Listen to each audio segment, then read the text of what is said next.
Hello అండి అందరికీ. ఈజీగా దొండకాయ మసాలా ప్రిపేర్ చేసుకుందాము. దొండకాయలను నీట్‌గా వాష్ చేసుకొని, కార్నర్స్ తోకలు కట్ చేసుకోవాలి. ఇలా వీడియోలో చూపిస్తున్నట్టుగా మధ్యలోకి కట్ చేసుకొని 4 పీసెస్ లాగా డివైడ్ చేసుకోవాలి.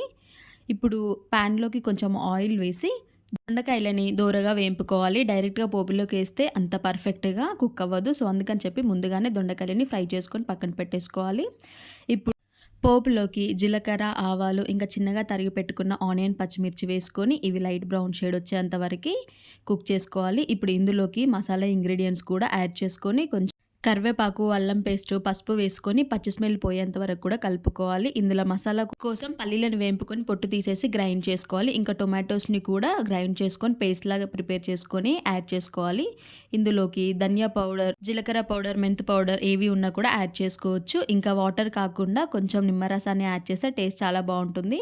ఇప్పుడు ఫ్రై చేసి పెట్టుకున్న దొండకాయలను కూడా యాడ్ చేసుకొని 5 మినిట్స్ పాటు కుక్ చేసుకుంటే ఎంతో టేస్టీగా ఉండే మసాలా కర్రీ అయితే